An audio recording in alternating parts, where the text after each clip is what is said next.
It's so quiet when Sino's not here. I know. It's weird. We're good. 98. All right. Let's do this. All right. Is this 98? Jesus Christ. Yes, I know. It's a lot. We gotta do big for 100. We gotta figure out what we're gonna do with that. So let's make that happen. 98. No, 98. Yeah.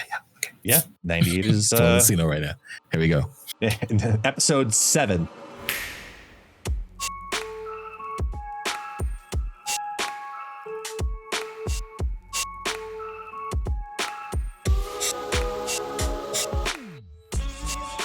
Welcome everyone back to the Marvel Snapcast Podcast, episode 98. That's right. We're doing big things. We got to make sure we have a great one for the big 100. We're going to kick things off with this wonderful episode talking about the OTAs, of course. And we're going to go over Kahhori's review, talk about Infinity Ultron, which everybody's like really hype about, discuss snap packs. I hope you guys saw that video. And of course, we're going to talk about the deck that got Guest to Infinite and Me to Infinite 3 times. And of course, we're going to talk about the comments from the last video. I'm Ken, aka the SuperTechGod, the gentleman with every variant in the game. Every variant? Variant, I think, right? I think it's every variant, right? Every variant, okay. That's right. And of course, I'm here with the co-host, one and only. It's ItsGuestGaming, the epic sax man himself. Yo. And of course, Sino is here with us on my shoulder. Don't worry about it. You can't see him, but he's here. Just make sure you guys wave to him every time you get a chance, all right? So, Guess, how you been, man? It's been a crazy busy week for you. Yeah, you could say that. We'll talk more in detail about it later, but it's been a nonstop ride for the last 2 weeks for me. So I've been very busy. I'll talk about the Snap Packs experience later on. But I will say that playing Snap the last couple of days felt weird. Okay. It's hard to explain, but it's almost felt like Snap's in this weird meta lull, and this OTA didn't help it in any way. It's just like there's a lot of really good stuff, but I never felt like, I don't know. These things need to happen. Do you know what I'm saying? Don't mind me as I'm taking my dog's blanket off my lap. 100%. It's just this weird place to be in with Snap where there's no best deck. There's which is a good thing. Don't get me wrong. Yeah, it's a great thing. That's the best time meta. But it's also this weird middle ground of being a player where you're just kind of like, all right, I'm playing, but what do I want to play? I got a billion options. And normally there's like something jumps to your brain. I've been having a little bit of like a Snap, fizzle in the sense of like the creativity side of this is what I want to play, because I'm defaulting to certain archetypes and certain styles. And I'm hoping that Infinity Ultron can really like break that up a little bit. But yeah. I don't know. Like, let's talk about the OTA too, because I think that kind of helps embellish that idea and that feeling. Yeah, I'm in the same boat with you. Trying to go infinite and without the glitch that happened towards me, using a special card list, and it was working. A Kahhori with, Namora and Odin, and we climbed and we got there, right? But of course, I wasn't really there. Nonetheless, I dropped to like 94, and then I could not get back up there. And I'm picking card lists that I normally can, be creative with and try different things, like, using Pixie and stuff, and it wasn't working. It's like now I have to default to a like you said, one of the lists that we know will work. And it's like, that's a very weird place to be in, because we like when the meta isn't dominant by one deck, but this meta is very weird. It's a very weird meta. And of course, as you mentioned before, the OTAs didn't really help much. So we'll dive right into it. Talking with Rocket and Groot, which was a 3/3. I saw a lot of card lists with this card, especially with Captain Falcon. Sam Wilson, and it going to a 3/2. I mean, I don't think it really makes a difference. I think this card still can get play. I think this card still does what it does. Yeah. The 3/2 is to deter people from playing it, but I don't think that was the real reason behind it. If you said it's like it doesn't steal power or it doesn't move, maybe it'd be a little different. But the fact that it still does the same exact thing is just a 3/2 now. I mean, I don't think anybody's going to be deterred from playing it in those special types of lists. How do you feel about this change? I couldn't fully pinpoint exactly what it was until talking to some other people. And then I was guided to a point that was made by KM, which made total sense in Upper Infinite, but I don't know about the rest of the world, where this is kind of a back end nerf to Sam Wilson, where you're looking Makes specifically, sorry, not Sam Wilson, my apologies. I meant to say Iron Patriot. It's a back end nerf to Iron Patriot, where you play Iron Patriot and you play this right behind it. And then it's a guaranteed 3/5. It's got the affliction. Like it's just a good solid card. And then you have flexibility.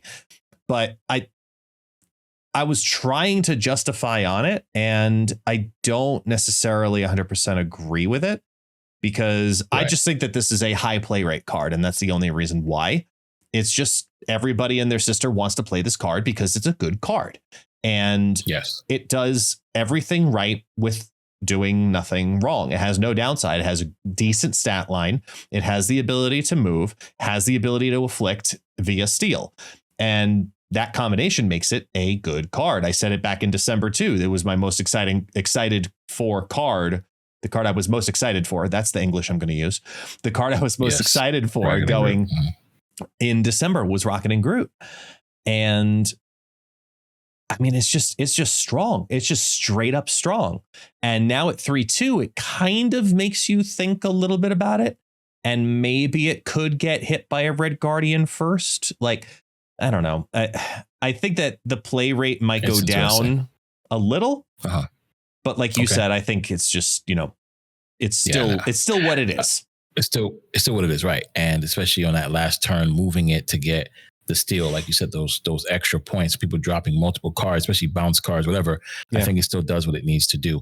And if you're worried about Iron Patriot, I was playing a similar deck with this card to climb, and I would rather, and I was using, what's this guy name again? Starbrand over this card. Because Starbrand dropping 10 power. Okay, I'm not worried about it because Enchantress will take away the other 3. But nonetheless, I mean, listen, the change happened. It is what it is. People are still going to play it. MODOK is now a 5/7. Now, this change, that extra point does make a difference, especially in the current meta of this wonderful discard. I think that's mostly the list that is winning right now. The Bullseye, the Khonshu, those discard lists with MODOK, the Apox, they're doing big things. And that extra power is going to make a difference. We saw that when they, brought down Destroyer. So I think the 5/7 is okay.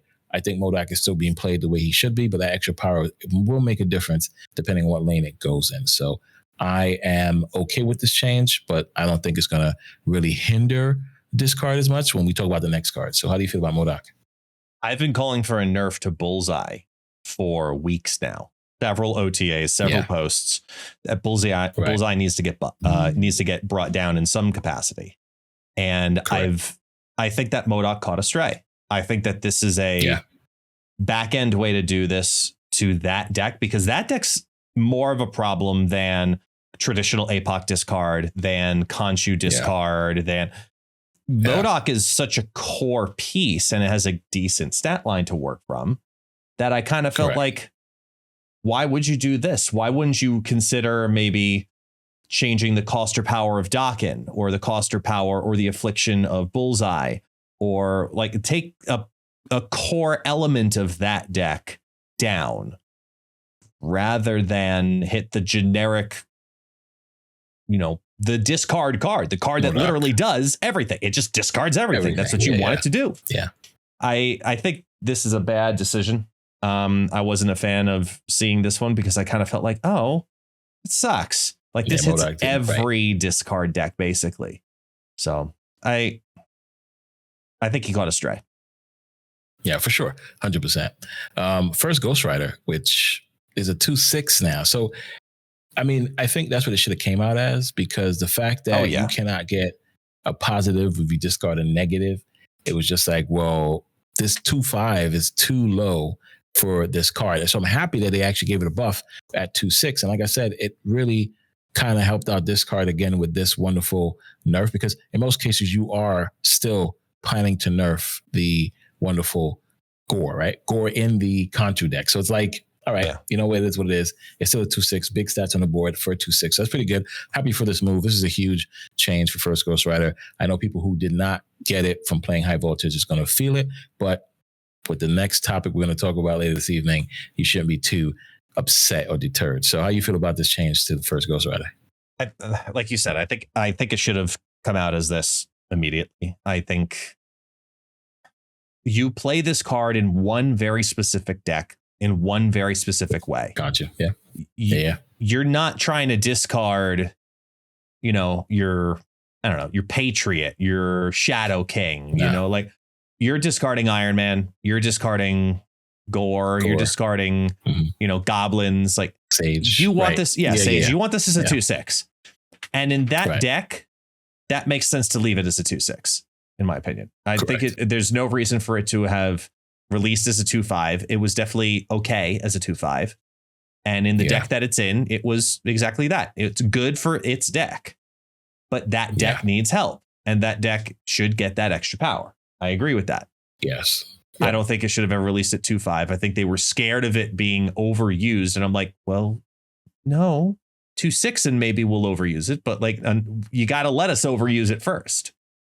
Right. Before you try to make those tweaks. And it goes back to the conversation we had about, cards coming out. Should they be overly powerful or whatever? So that makes sense in that aspect right there. So then we have Devil Dino. This card has been not touched. Casinos on my shoulder. This card has been manipulated multiple times when it first came out. Remember, it was a 3-something, right? 3-3. 3-0.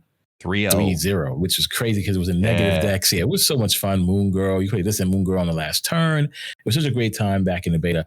But this card definitely went up to a 5-3 and now is getting a buff, ladies and gentlemen. It's going to a 5-4, so additional power. And I think my issue, and we're going to talk about the card that came out this week, with Devil Dino and cards that utilize the hand buff, as they call it. This is a great buff for it. I think it should be a 5-5. That's my opinion. I think it should have been a 5-5 before this change because of how I feel about these type of decks. You only can hold 7 cards in your hand.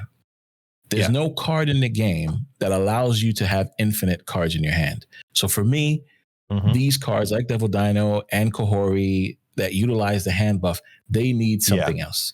Either give them additional power, right? Or give us a card that allows us to have infinite cards in our hand. So I hope that happens sometime soon. I know we're getting into a stage where we're playing, it's kind of turning into Yu-Gi-Oh! But I really hope we do have a card that says your hand can hold unlimited cards. Then you can justify a Devil Dino at 5-3, 5-4.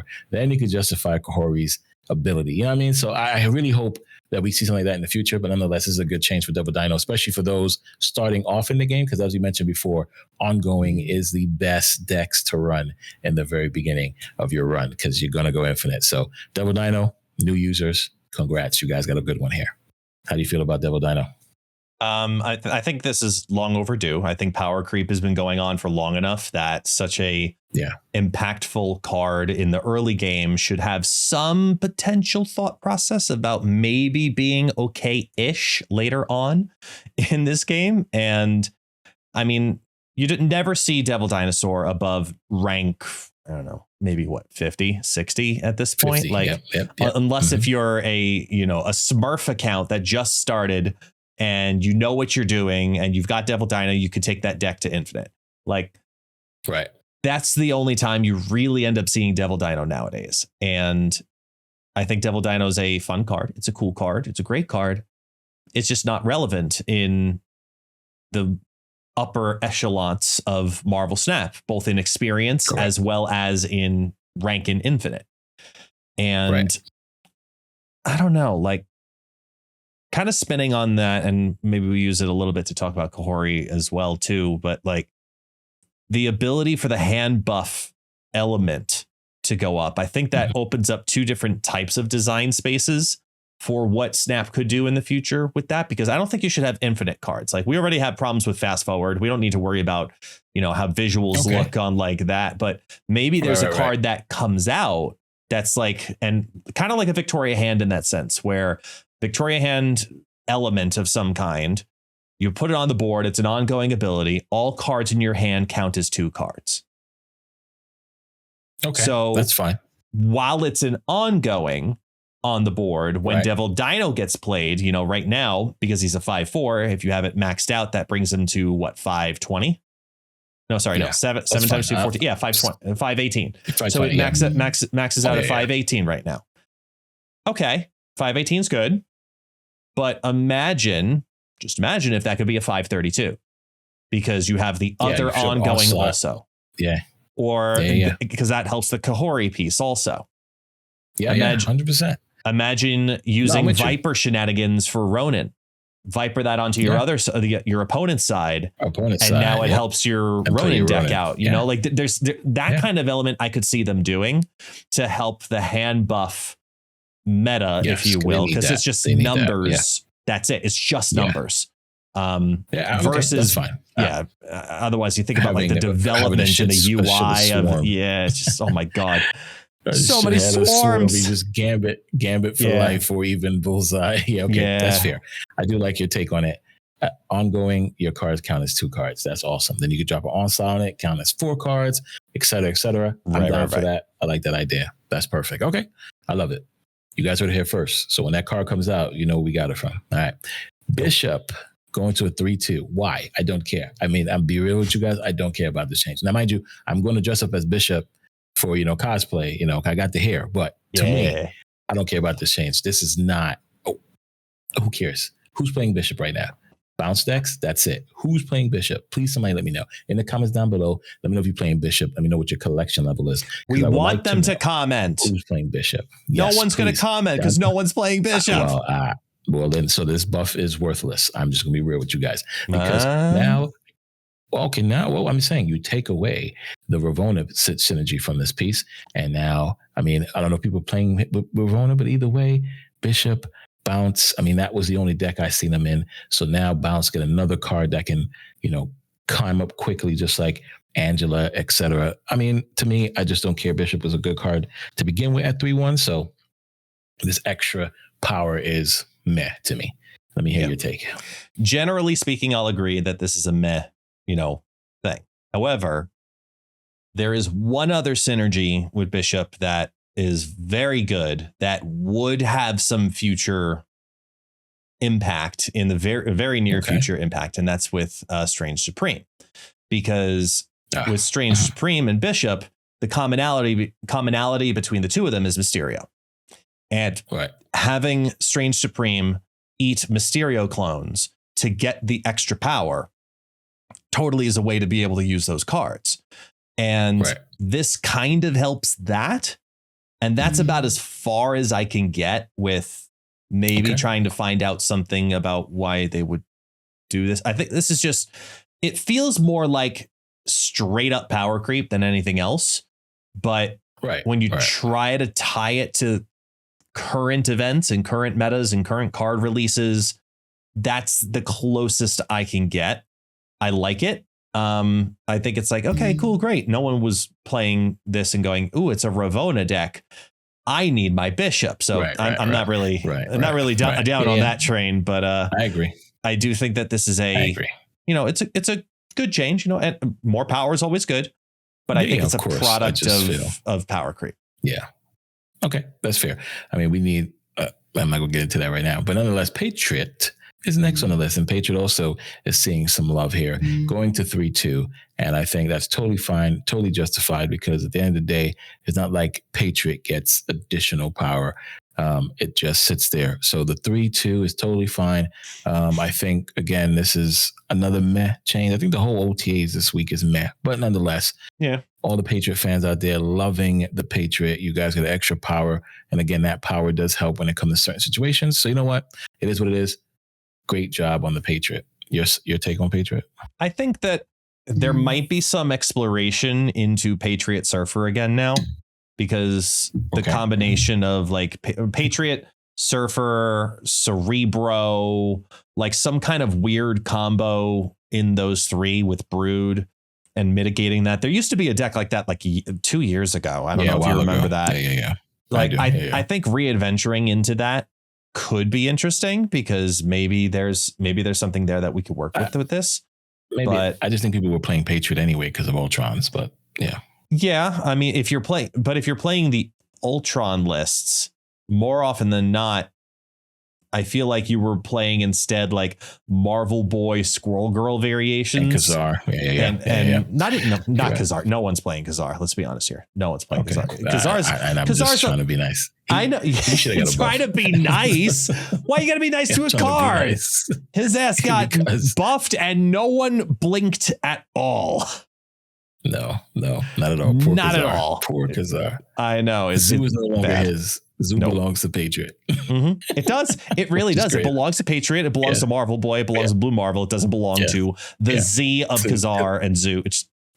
Sorry. It's crazy. That's crazy. I think that, Patriot getting 3/2, giving +2. Great. Awesome. Call me when he's a 3/0 that gives +3. Then we'll talk. Then we could talk. Facts. I love that.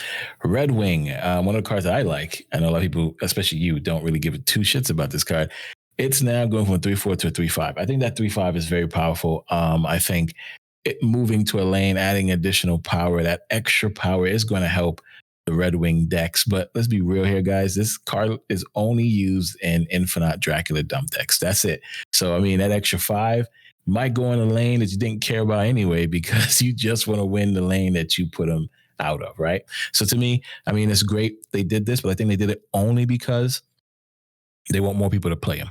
That's my real take from this, because in most cases, like I said, I'm putting them in a lane that I don't care about winning. The lane that I'm pulling them out from, I need my big card to go there. So to me, I think they just did this again so that more people will play Redwing. And I'm happy to see it, because I am generally a fan of Redwing. What about you? How you feel about it? I think that this is probably the biggest change of the most impactful change of the OTA, because 3/5 is 3/5. I don't care who you are. 3/5 is 3/5. Right. It's the new gold standard. It's your Baron Zemo. It's your Polaris. It's the good cards of 3 cost are 3/5. And I think that this actually has a lot more utility. Like, it makes me want to play the card more at 3/4. I'm like, like it's vanilla at that point, but 1 point of power more in 3 cost cards specifically. I think more than almost any other cost. It's a huge difference. And I love the idea of building like a little 4-card package specifically with Redwing that I can integrate into something else. Like, in my head, my brain goes, okay, how can I overlap this with other pre-existing things? How can I make this really, truly epically impactful in some capacity? And I'm like, where else can I fit in a Craven or a Kingpin? Or, like, am I trying to split a Scream deck in half to add a Redwing package? Like, there's other things we can probably do with this now, because 3/5 is still incredibly good stats on they're above rate, really. So I am more interested to play a Redwing at 3/5 than I was at 3/4.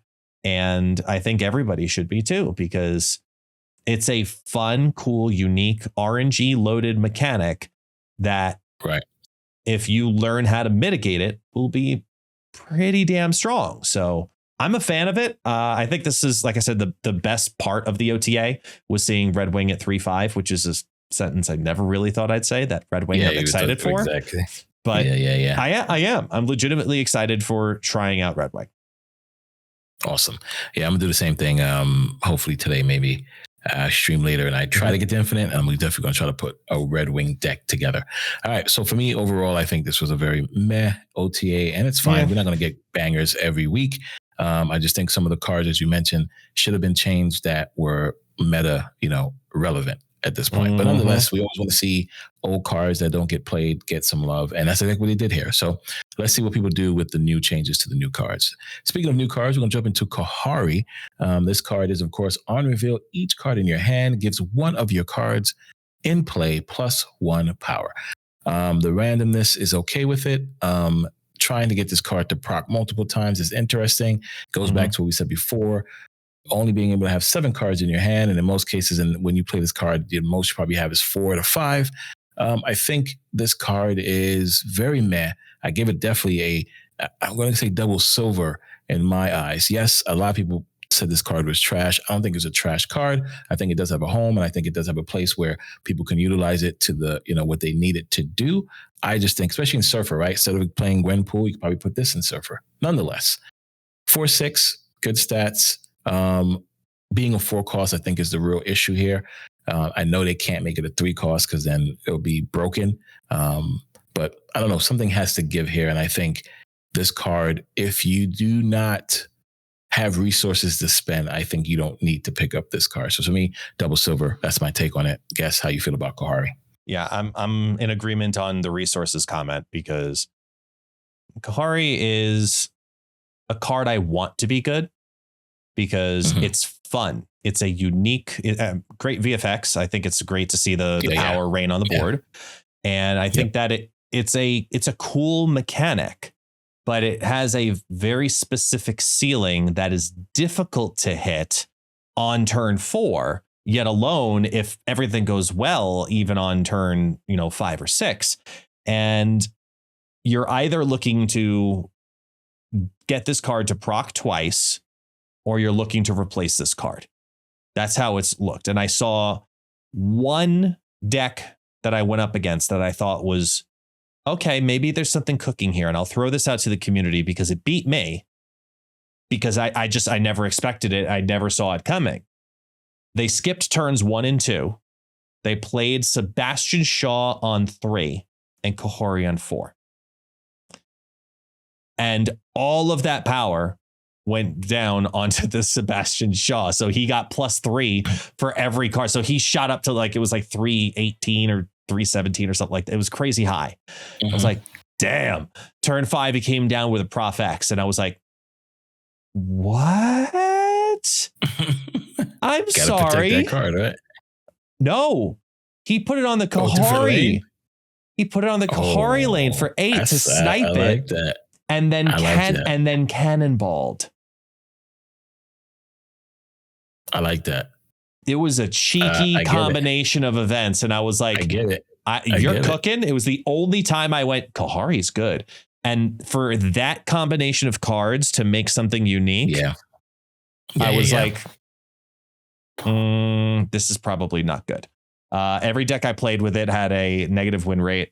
I tried all different variations. Even when getting it to proc twice, it still never felt like so it doesn't matter. A great choice for, sanity.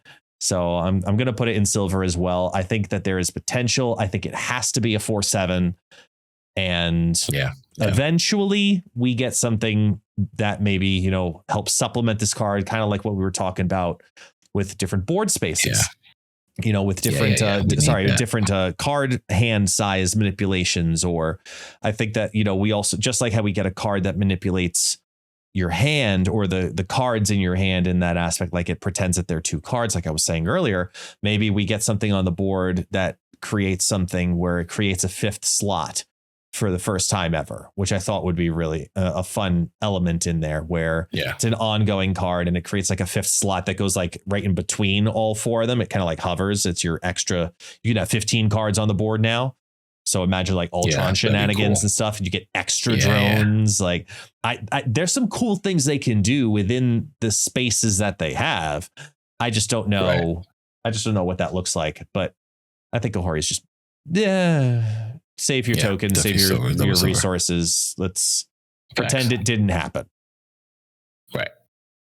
Let me go to next week's card, which I think a lot of people are very excited about. I mean, even I am, because Thanos, I'm not a big fan. I mean, I like Thanos. I haven't played the card as much to be like, hey, I'm a Thanos player. But this Infinity Ultron looks very interesting. So Infinity Ultron is, of course, on reveal wait a minute. What is Ultron's ability?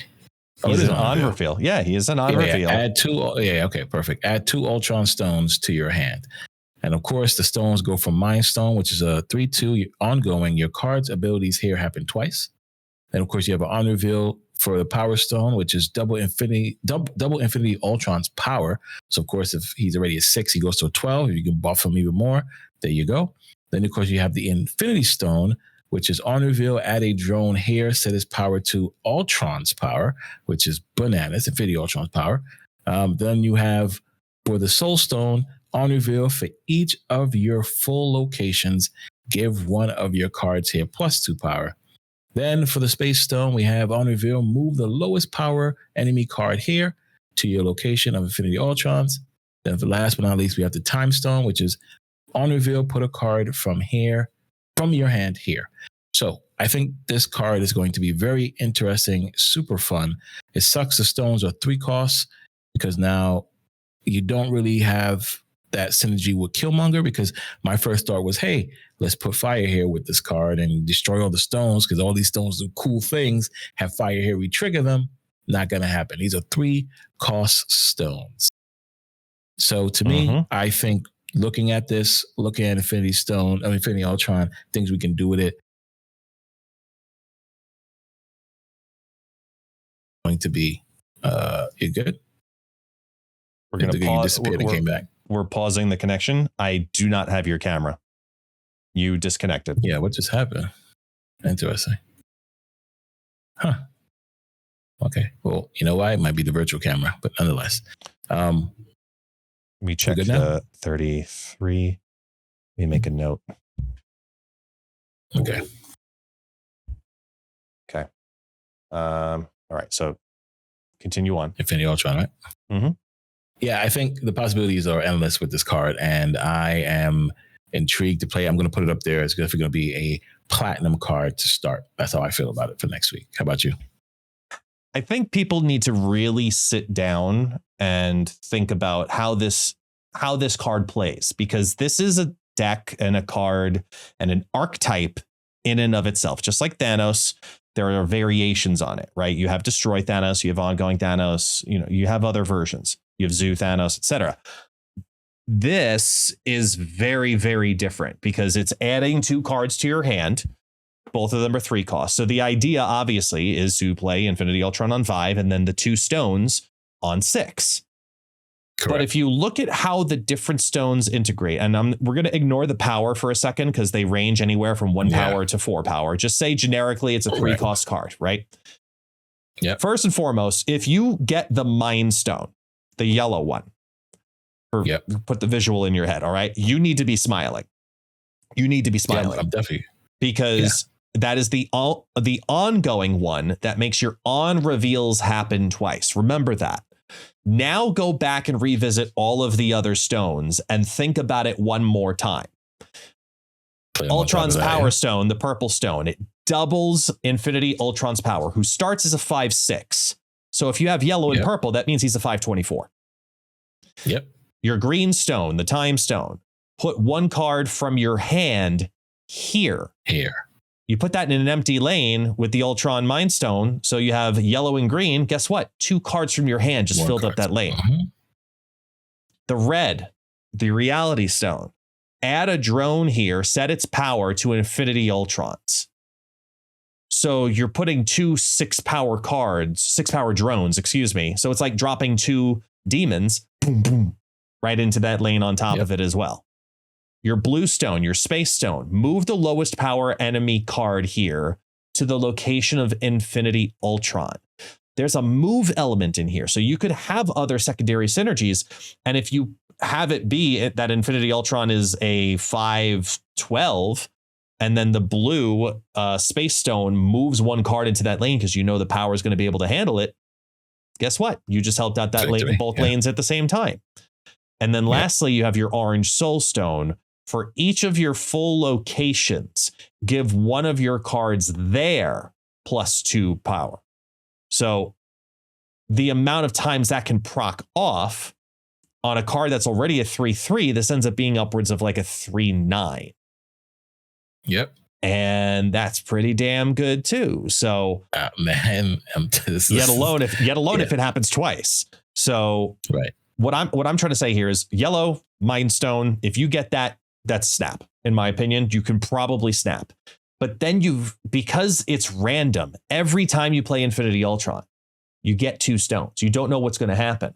I think we end up seeing some weird ass, shenanigans. 100%. Well, not really, but you can't ramp, because what is ramp going to actually truly do? Think about it like this, right? Well, so ramp goes get Ultron out on 4. Yep. Then you can either Grandmaster him, or you can, I think that's the best play. Grandmaster him will be the best thing you can do. for Infinity Ultron. So now you get 4 stones at least in your hand. I mean, that's the only thing I can think about. You're honestly probably playing Black Cat in your deck just to have her discard herself to keep room for the stones, because you're going to run out of space in your hand, giving all the 2 different +2s 100%. By the end of the game. You're going to run out of space in your hand because you got to keep lanes open. This is a very weird card. Like, cards that I think are going to be really good with this, Green Goblin. I think Green Goblin has a big home here because a lot of these stones are wanting to be played in isolated lanes that have not been messed with. Right. So at the same time, be ready to see Clog next week after about 2 days, maybe day and a half, 2 days. Yeah. You'll start seeing debris show up everywhere. But Green Goblin's already organically a great fit with this card because you want to keep your lanes free. You want to mess with your opponents as much as possible. Location control the same way. I expect Storm to make an appearance once again in some capacity because you're going to be able to play Storm into this and then potentially move your opponent's cards into the stormed lane with what could be either a 5/6 or a 5/12, depending on what stones you play, Infinity Ultron. Yeah. So there's a lot. This is going to be a whole new experience. This is what the Marvel Snap community needs right now is a completely new archetype. And that's what Infinity Ultron is going to do. He is a completely different archetype. You're going to see this work with Kahhori. You're going to see a lot of magic play. You're going to see a lot of duplicates. So it's going to see absorbing mans and et cetera, et cetera, et cetera. Like, there's a lot of things that are going to happen from this card. And it's fun. You know, Infinite's going to get play in this because you could get a stone to pull something down out of your hand. Like, Yep. There's some like really cool things that could happen. Cool, and no, I'm excited. That's why I said platinum. You should be. You should be excited for this card. I think it's going to be a lot of fun, but it is a difficult card. This is the only caveat in my opinion, because you need to prepare for 25 different combinations of 2 stone draws. That is kind of annoying and may or may not be the project I'm working on. But I want to try to optimize this card because I think that this card is going to be absolutely cracked. I think it's going to end up as a diamond card when all is said and done. But it is going to take a long time to do it. It's going to take somebody to absolutely rip this thing apart 9 ways through Sunday. And I want to be that guy because I think that this is an exciting card, unlike anything I've seen. Like, in a long time. You could play Surfer with this. Actually. Like, what the hell, man? Like, there's so many weird things you can do with it. You can do so many crazy things with it. I totally agree, man. Awesome. I love it. It is. You even think about Esson as well, right? Like, you could do stupid things like that too. It's just, you can do anything with this list. And I think that's why I said it's going to be platinum. It's going to be very interesting. And I'm happy to see the community get their hands on this. And I think everyone, and I mean it, everyone is getting this card because everyone has been talking about it from the beginning of the season. Infinity Ultron. So if they didn't get any of the other 2 cards this season, Goliath or Kahhori, I know for shit sure they're getting this card. So be prepared for all the mirror matches in the world, ladies and gentlemen. It's going to be a fun time. Cannot wait to play this card next week, Tuesday. I hope I'm infinite by then, but if not, I guarantee you I will be once I get my hand on this card. Now, speaking of getting hands on cards, Snap Packs was just announced and broken down by yours truly, the one and only Mr. ItsGuestGaming, being able to go ahead and interview the wonderful Matt from Second Dinner and have other members of the community be able to do the same thing. Banks, Nina, and of course, Lauren Whatevs. It was a great video. It was about 22 minutes long. Make sure you guys go ahead and check it out. Link down below. You guys can go ahead and watch it and come back. Make sure you guys come back. And we're going to dive into guest experience, how he feels about it. But before we do that, I'm going to say my take on what I saw about Snap Packs. And I think it's going to be a huge change to Snap. I think the state of Snap economy needed this a long time ago. And I'm happy that Second Dinner was forthcoming to say they're working on this thing, showed it out, like a month or so ago, and now did that video yesterday. I think is phenomenal. We have people like Drew Berry talking about he's going to play it again to see if it does what it does. And I think he will be surprised to know that it will. And based on the video that we saw, I was intrigued to see that new players and returning players alike who will be able to acquire cards at such a fast pace. It's going to be phenomenal. Content creators should rejoice because now the deck videos that we've been making, people can go and say, oh, I can get this deck. I know how. Save up my tokens or buy tokens, which is phenomenal. Get your free tokens, be able to pick up those packs and get those cards. So for those who play Pokemon Pocket, TCG, I know you guys enjoy opening packs. I think those who love Marvel Snap will enjoy opening packs as well. So I'm going to take it from there. That's my take on it. I think it's going to be phenomenal. Definitely diamond in my eyes. I want to hear guests, take and how he feels about, I know how he feels. I want to know his experience on being able to have Second Dinner rely on him for such a huge thing to go ahead and put out there. This one had different pressure on it. I'm not going to lie. So I'm of course. Let me please be humble about it, though.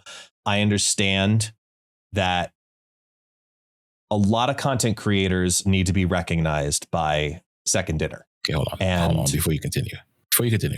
Humble. Yeah. My guy, you're on a fucking Titantron. You can't be humble on a Titantron. No. Go ahead. Try to be humble, please. No, but for real though, because this is something that I have expressed also with the community managers, I should say, plural, and talked about, because obviously a lot has happened in the world of Marvel Snap behind the scenes over the last couple of months. And they're in a weird place as a company because of that transition. Right. So, the creators are even trying to figure out what's happening with the creator program. There's a lot we're trying to understand and orchestrate through. But certain pieces have now also fallen through the cracks, like the spotlights, the creator spotlights for new cards, which were coming out previously. They used to come out every single week. Then they started to get a little, scattered. And then sometimes we get them, and it comes and goes, and it's not consistent. Correct. But it's a huge opportunity for a lot of creators to, become recognized in the Marvel Snap community. I was one of them. Absolutely. And I think that these opportunities will continue to appear. And I've made it clear to Second Dinner that as much as I am honored and thrilled that they trust me with the production of being able to explain it, showcase it clean, clear, simple, like in my style, in a way that reflects the images of Second Dinner and Marvel, and because everything that we ever do for these projects, everything goes through Marvel 100%.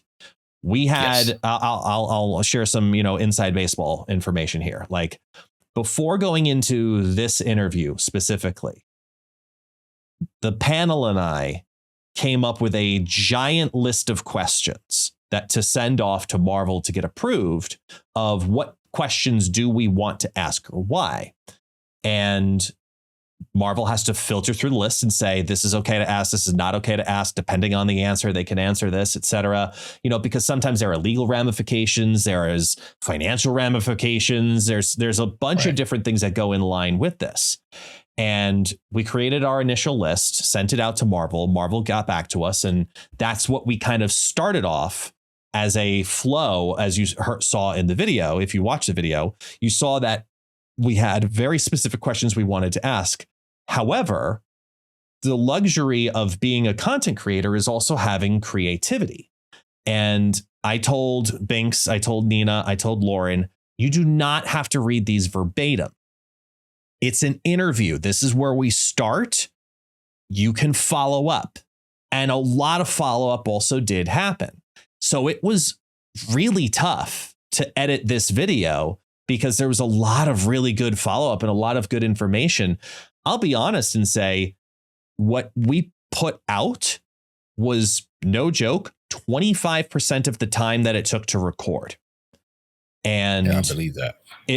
Because obviously I'm speaking at it from a production standpoint, because I'm doing all the edits. I'm telling, okay, let's go on screen here. Let's do this. Let's lay this out. Let's talk about this.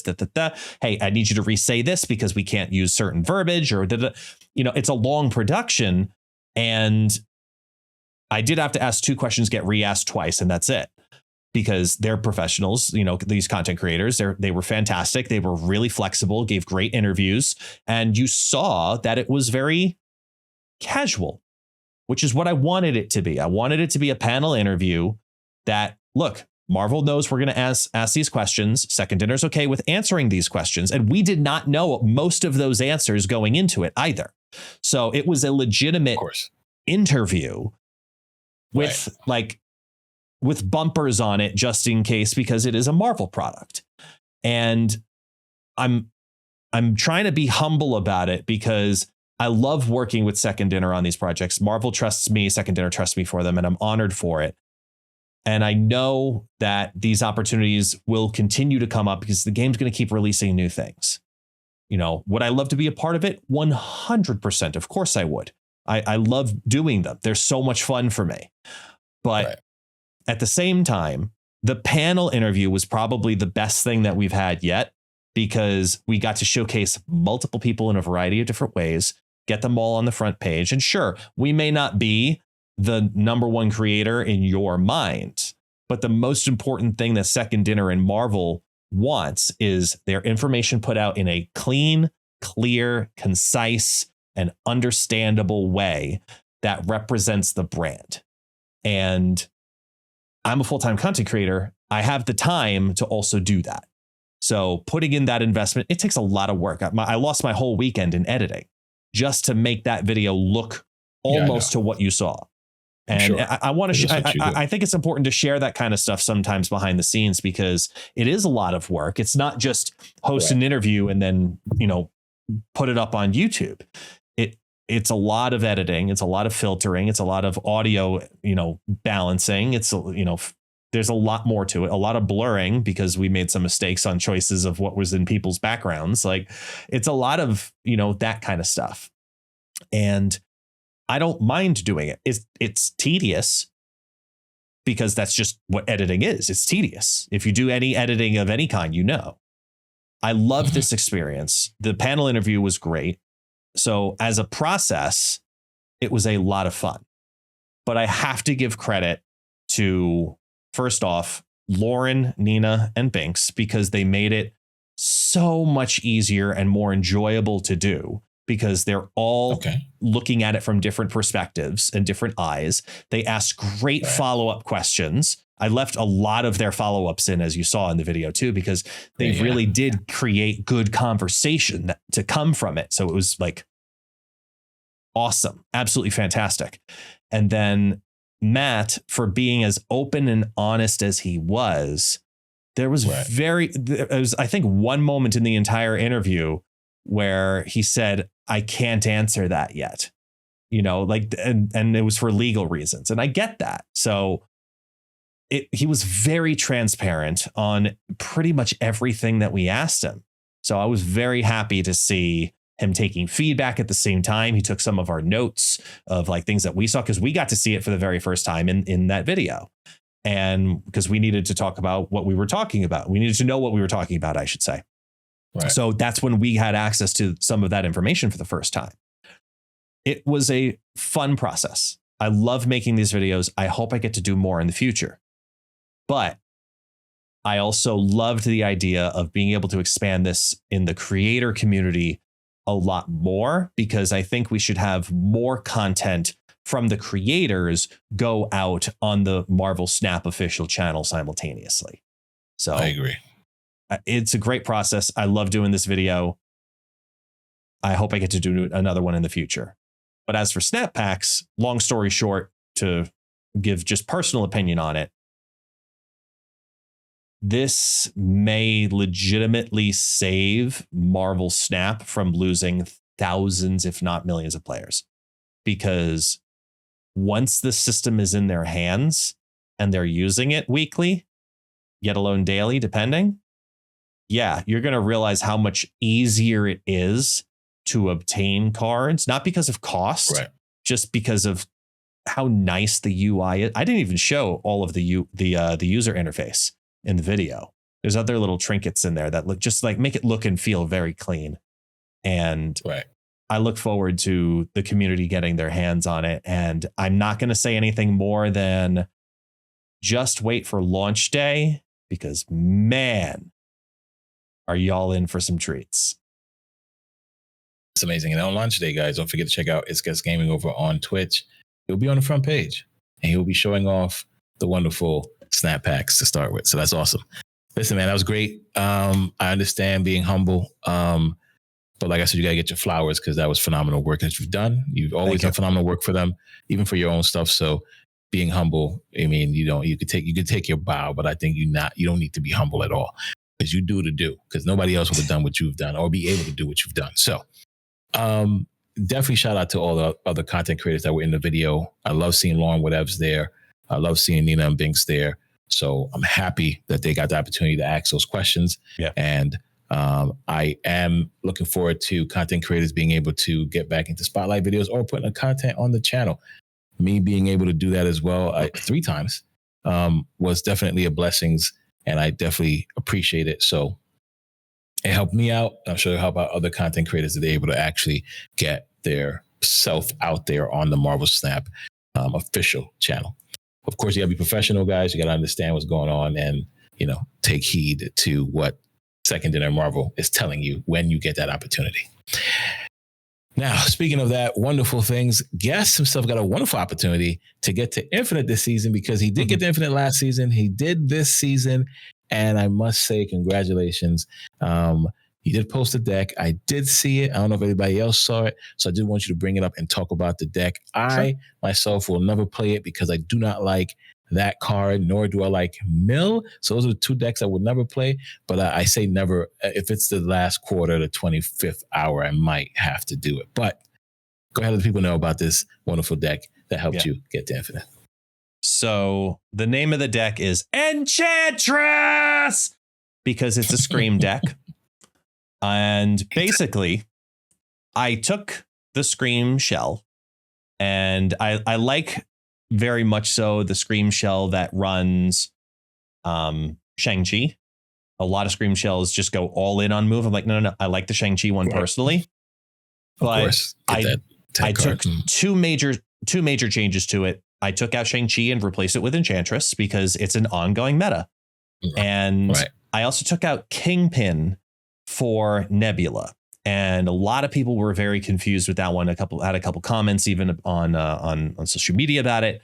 And basically, the whole point of Nebula is not for her to scale power. It's to incentivize the plays in that lane. It's actually bait more than anything else. If it scales, it's a bonus. But it's mainly you want to play Nebula in the middle or the left lane so that way you can set up your Craven appropriately and then slide things out from the Nebula lane or smack them out via Stagron because you know where they're going to end up being and drag them into the Craven lane. So it makes it a lot easier to target the cards that you're going to move. And that made it a lot smoother to create the moves that I wanted to create because I had a better idea of predicting if, say, I don't have priority. There's a good chance you're probably going to play in the 1/5 Nebula lane relatively soon because it's just going to keep on going when I got that thing down on 1. So they're going to want to play into it to contest it. So I can snipe it right there at that moment because I had I played into the percentages. It went in the Infinite run. I think it was like a 75 or 78 or something. Like it's on X right now. Blue Sky and all those places, but we'll leave a link down. Yeah. My most recent update on it was, as of right now, it's gone 46-11. So that's an 80% win rate with 77 cubes up. That's it. Scream. It is. Look, here's the thing. I want the card nerf too, but I also really wanted Infinite. And that deck made it so incredibly easy for our audio listeners. The deck is Nebula, Scream, Craven, Sam Wilson, Spider-Man, Rocket and Groot, Polaris, Enchantress, Miles Morales, Stagron, Cannonball, Arrow. Absolutely fantastic deck. Super smooth, very easy to play because by turn 4 basically what your final 2 moves are almost every time. So it was a very smooth deck. I highly recommend it. If I can't get to Infinite, I definitely will use it. Yeah. That's exactly why I did. Just don't like Scream. Yeah, and I get it. Scream is just so crazy. The list I use, guys, that got me to Infinite, that did not get me to Infinite. So my game needed to be refreshed because it was showing wrong wrong cube count. So it was saying that we have 100, we got infinite, but really we were at 99 point something. And it happened 3 times throughout the night. So this happens sometimes. You guys do see wrong cube counts. Your best thing is to sign out the game on the PC, go into your phone, play the game, of course, close that out, go back into the PC, open it back up, and you should be your cache should be up to date or should be removed so you don't have that problem any longer. But the list that I used had Kahhori, it had Wong, it had Odin, it had Nomura, and it actually did work. It was doing some cool things that allowed us to buff 2 lanes, because basically that was the whole purpose of having one card in one lane, another card in the other lane, have Nomura do her thing, and of course have Kahhori come and do her thing, and then Odin at the very end. And it worked out well to get us to where we need to be. That list I did delete because I tried to use it after and I just went backwards. So, but nonetheless, Infinite Run, I will get to Infinite and I'll let you guys know what deck I use. But that main segment was for Guest's Infinite deck, because he did go Infinite with it, 80% win rate. Yeah. We'll leave a link down below to it. If you guys like Scream, that's the list for you. Yeah. Now we move on to the comments of our last video. So last week's live episode of the podcast was due to me having my 2-year partner anniversary stream, and I wanted to do a live episode. The first question on here we'll talk about is, where is Sino? Where's Sino at? So Sino wasn't on the live episode. Sino is not on this episode, of course. Sino's schedule has changed. He has have a new a job, and this job has his hours on a different scale than what we normally were used to. So what that means is we're going to make some changes to the podcast in the future to accommodate everybody's schedule and try to get Sino back on the show. So we'll let you guys know how that goes, but that's to answer that question. Where's Sino at? Sino is working, ladies and gentlemen. He's making that money, take care of him and his family. All right. So don't think there's any bad blood. There's no issues. I know Sino forever. He is the uncle of my son from my previous engagement. Right? Can I say that? Yes.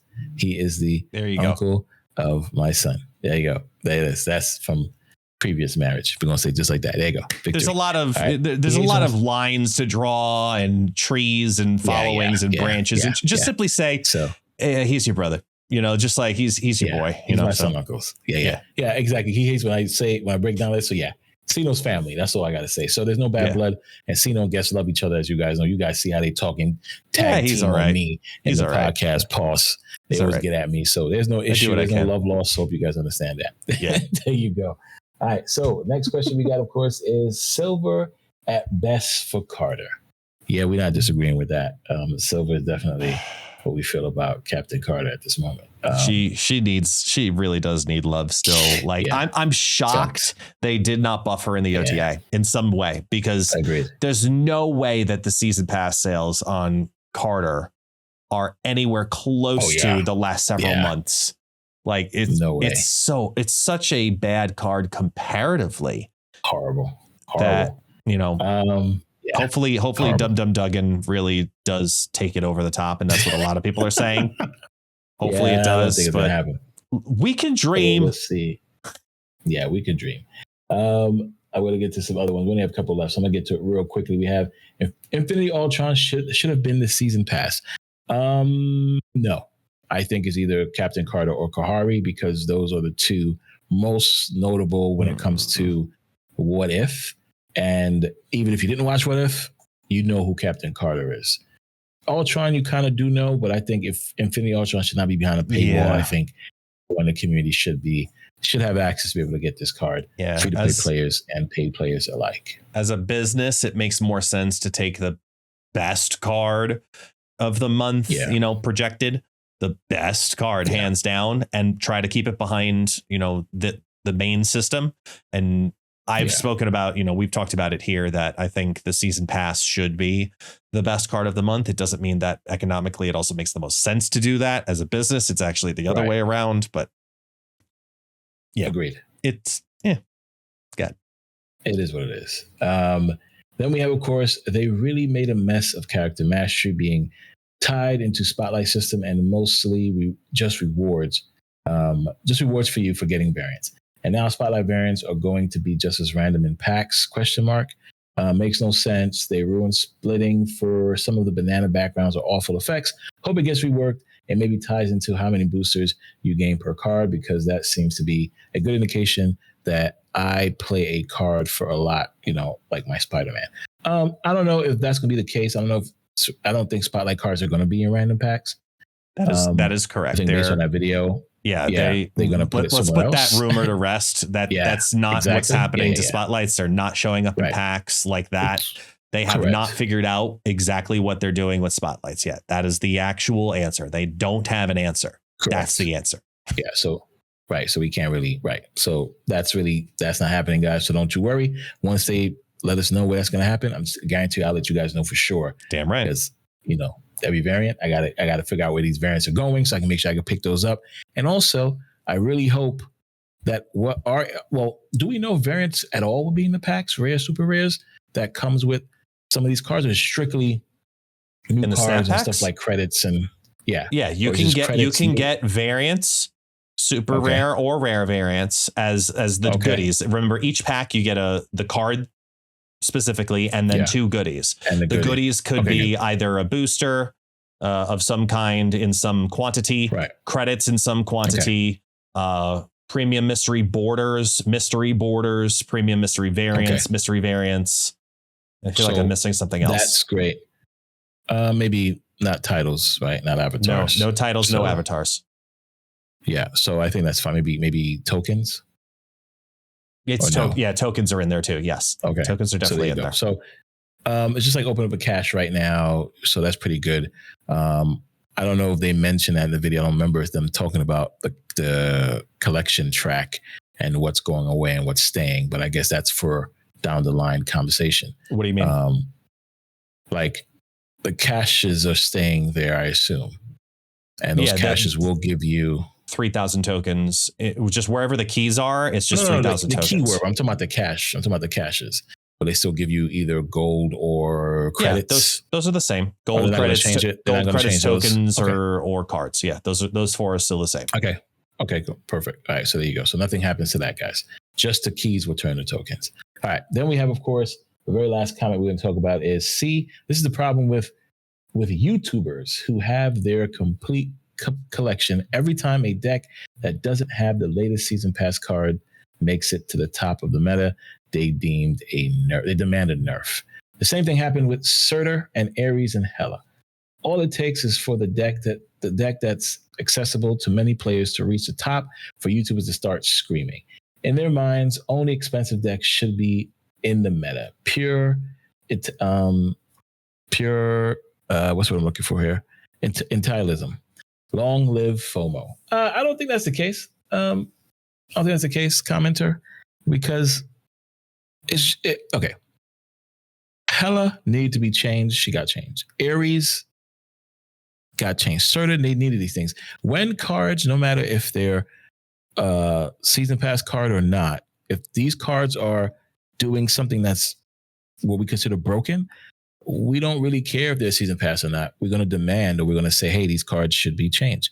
For example, people are still screaming that Sam Wilson should be changed. Sam Wilson is a season pass card, right? We're screaming about Bullseye. We think Bullseye should be changed, and that was a card that nobody got really, right? Some people got it, some people didn't. I think Scream should be nerfed, right? I think these cards are not. We're not saying nerf the cards because everybody has access to it. We're saying nerf the card because it's doing things it shouldn't be doing in the meta, which is being overpowering. That's how I feel about it. Yeah, the outlier scenario is something that you have to kind of look at, where decks that are considered quote unquote competitive or top tier or whatever, there should be a threshold of, hey, this is too far.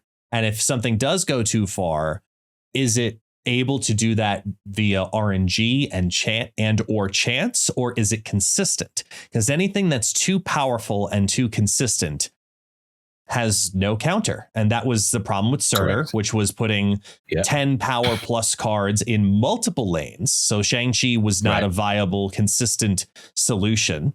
because that's what that lever is supposed to do. It's supposed to alleviate the pressure off of one lane in and of itself. But when all three lanes are exhibiting the same problem, it was not something that could be solved alone by just Shang-Chi. When you talk about Ares and the ability to get to a 412 consistently, excuse me, that was a product of the Surtur deck being as powerful as it is. And now that the elements of Surtur have been adjusted and changed, and that deck no longer functions the same way, that card is no longer considered a problem. So I and what was the other one that they mentioned again? It was Hela. Hela. We've talked about, if you're a regular listener, then you understand just as equally from our repeated comments on this, that Hela is a non-interactive deck. It is a deck that it just does its thing. And if it does its thing on that chance with the RNG working your way, there's literally nothing you can do. Versus a deck that is also non-interactive, which is a combo deck like Mr. Negative, where there is ability, there is control, there is some mitigation, and there is some decision and choice on both ends when that deck even still does its thing, quote unquote. But a Hela deck is, all right, I'm just laying down pieces of crap, essentially, comparatively, so that way turn 6, I can bring all the good stuff back at complete random. And there's nothing you can do about it because I barely did anything as well. And that play experience was a big reason that the Hela deck was also adjusted too. So I don't think it's a product of YouTubers complaining due to any kind of financial backing, especially considering that your arguments had one season pass, one series 3 card, and one series 5 card. So it doesn't make any sense when you talk about it from a monetary position, saying that it has to deal with money and the paying for decks, and those are the ones that should be viable. You literally defeated your own point within your own comment. But what I will stand by is that the reason that YouTubers, quote unquote, because we all live in the same house and in your mind, that we all see the same things due to the excessive amounts of play, time, and investment that we have in the game. And we see that repeatedly. Right. Some of us, it's a full-time job. And when we, as a community of people who play the game, quote unquote, excessively for a variety of different reasons, including monetary, to be completely honest, yes, we see certain patterns. We see some consistencies. We see certain data that's available publicly to anybody and everybody. And we come to an agreement separately, but by coincidence, very often, we were all saying the almost same thing. Unanimously. And many of those decks that require nerfs in our minds are very much so giving that. That's why you hear in the community right now, Bullseye is more of a problem than MODOK, which is why we opened up the podcast, talk about MODOK. And I think that MODOK caught astray because that's not the problem card in any way. Right. It was never the problem card, but this is them slowly doing what Second Dinner loves to do when they adjust cards. They go around it. They say, let's take one over here, try one over here, make one little change here. Is this enough? Did it back people off enough? No. Okay, fine. Maybe we have to do the big thing. And that's what happened with Surtur. They tried dancing around it with little pieces here and there, and it wasn't good enough. And eventually they had to full on smack it in the face. So I disagree with your stance, especially given the contradiction within it. But I will say, as one of those YouTubers, quote unquote, I play the game enough to see patterns. Plain and simple. That's what it comes down to. Yeah, and FOMO is not going to happen much longer when snap packs come out, right? Everybody get access to these cards. So true. But I just think if you think about a meta where Alioth was a problem, Galactus was a problem, Double Spider-Man was a problem, Shuri, Sauron was a problem. Like if we kept those cards the way they were to this day, you would, and you couldn't defeat it. You want to enjoy the game. You turn the game off. So I think all these changes are balances that are needed. And as guest mentioned, the YouTubers that we play this game a whole lot more than you guys do. So we definitely see the pattern and we go, hey, this card needs to be changed, AKA Bullseye right now. Nonetheless, guys, thanks for leaving comments. Of course, we like to always read the comments and be able to respond back to you guys. So hope you guys did enjoy this wonderful segment. Yes. And of course, if you guys want your comment read and answered, leave a comment down below. We'll greatly appreciate it. Of course, like, subscribe, do all the cool things for the algorithm. And of course, send it to your wonderful friends and family that enjoy Snap. They probably don't know about the podcast. If you send it to them, you guys have a wonderful discussion about it. And who knows, their comments might get read as well. All right, guys, until the next time, of course, keep enjoying Snap and get ready for a change in the wonderful world of Marvel Snap. Peace.